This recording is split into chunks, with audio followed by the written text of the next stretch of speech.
आजकल जो है जिनको सर्टिफिकेट मिल जाता है पीरी मुरीदी का, उससे तो नमाज भी कसा कसा कभी कभी है, और इमामत के लिए तो वो कभी तैयार नहीं होता। हाथ चुमवाने वाले खास करके देख लो। वो किसी ने एक साहब मौलवी साहब से पूछा था कि मैं मुरीद होना चाहता हूँ कि कैसा पीर चाहिए। कहा कि जाकर ढूंढ लो कि जो मुसल्ले पर 5 वक्त इमामत कर रहा है उससे मुरीद हो जाओ। जब अपने शहर में ढूंढना शुरू किया तो कोई ऐसा पीर मिला ही नहीं कि जो मुसल्ले पे खड़े होकर 5 वक्त जमात के साथ नमाज करा रहा। वापस में आया, उसी मौलवी साहब से मुरीद हो गया। कहा मुझे कोई मिला ही नहीं, आप ही मिले। मोची थे बुजुर्ग, आज तो हाथ चुनो 100 का नोट दो जेब में रखते हैं।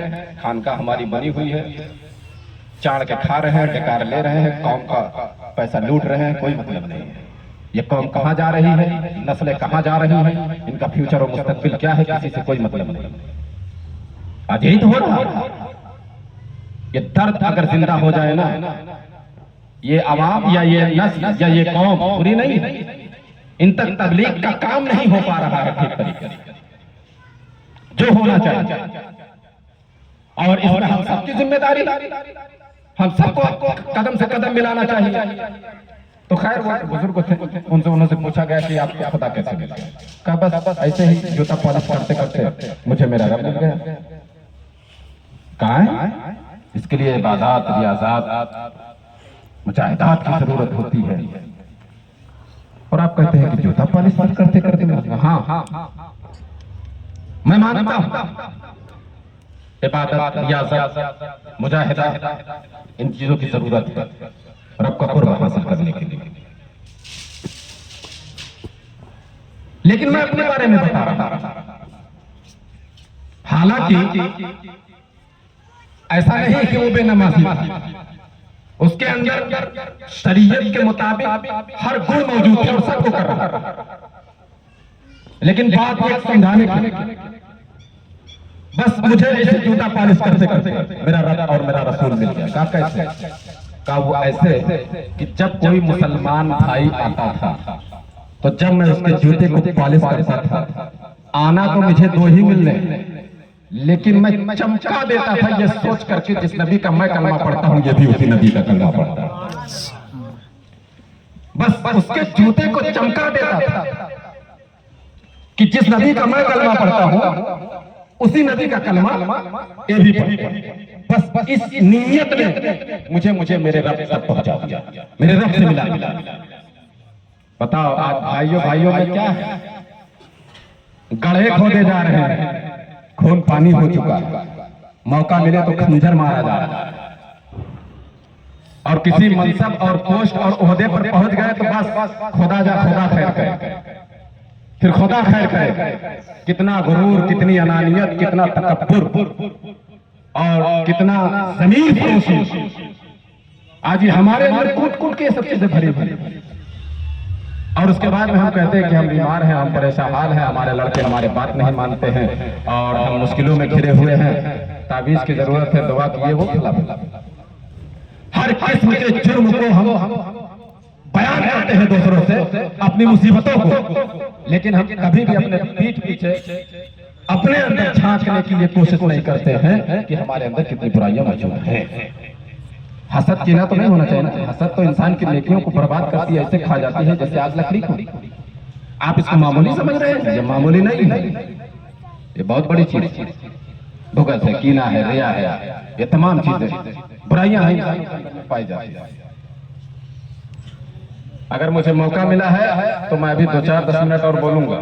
अगर आप लोग बोलेंगे तो वरना फातिहा हो जाए। 5-6 मिनट आप लोग और देंगे तो दुरूद शरीफ पढ़े। अल्लाहुम्मा सल्ली अला सय्यिदिना मुहम्मद व आलिहि वसल्लम।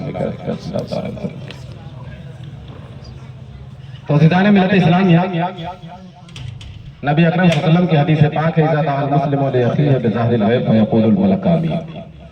जब कोई बंदा अपने भाई की पीठ पीछे दुआ करता है तो उसकी दुआ पर फरिश्ते आमीन कहते हैं, उसकी दुआ पर फरिश्ते आमीन कहते हैं।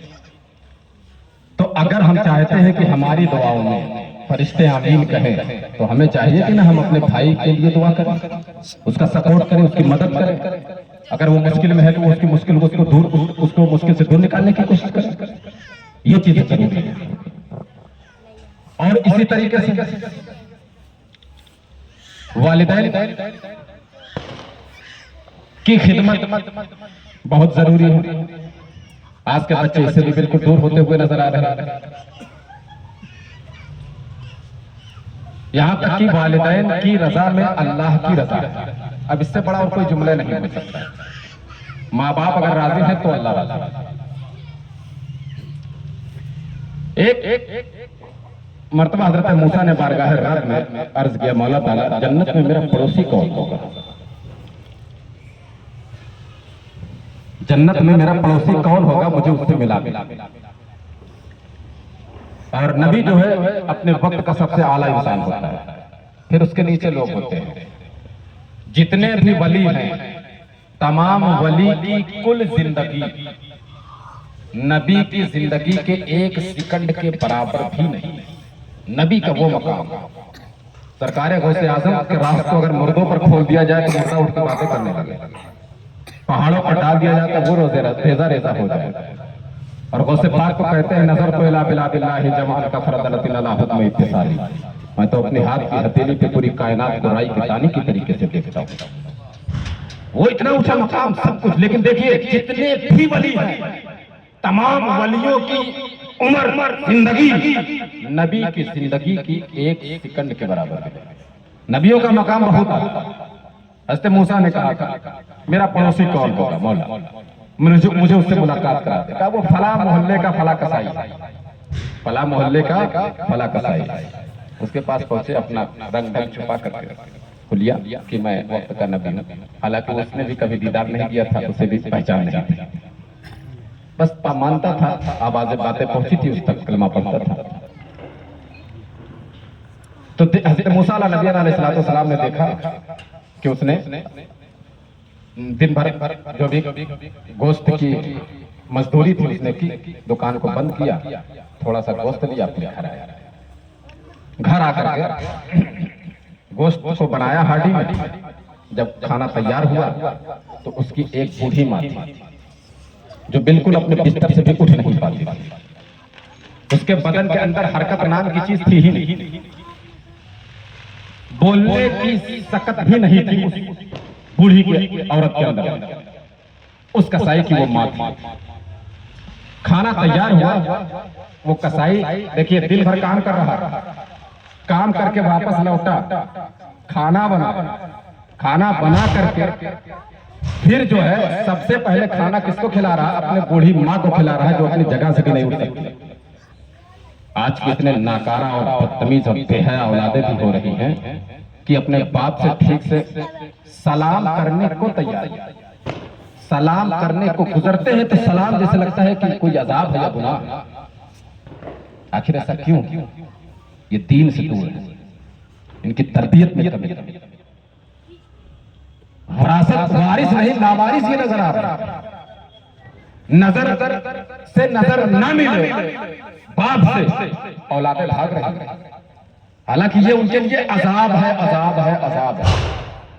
हालांकि मेरे सरकार फरमाते हैं कि जिसने अपने वालिदैन का चेहरा मोहब्बत में देखा तो अल्लाह उसे हज्ज मकबूल का सवाब अता फरमाता है। ये मेरे नबी की बात है। तो जिसने भी माँ बाप की खिदमत की, मेरे पास इतने वक्त नहीं कि मैं वाकया बयान करूं, बस मुख्तसर में अपने लफ्ज़ों को समेट रहा हूं।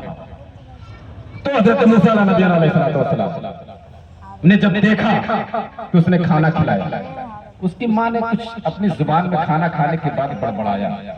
हज़रत मूसा ने उससे पूछा कि ये क्या कह रही है? तो उन्होंने कहा कि ये कह रही है कि अल्लाह ताला तुझे हज़रत मूसा का जन्नत में पड़ोस बनाए। उनकी जो बड़बड़ाहट है, जो आवाज समझ में नहीं आ रही है, वो ये है कि मेरी माँ ये कह रही है कि अल्लाह तुझे हज़रत मूसा का जन्नत में पड़ोस बनाए। तो उस कसाई ने कहा, कहां मूसा अलैहिस्सलाम, कहां मैं, है ना? वो तो इस सोच में पड़ा था, लेकिन उसे क्या पता था कि वालिदैन की दुआएं कितनी मकबूल होती हैं रब की बारगाह में। तो जो औलाद अपने माँ बाप की खिदमत करे, अपने माँ बाप को खुश रखे, उनसे दुआ ले, किस्मत के सिकंदर, वो किस्मत के सिकंदर। ये सोच ले दुनिया में माँ बाप की दुआ से बढ़ करके कोई और दौलत है ही नहीं, कोई और दौलत है ही नहीं।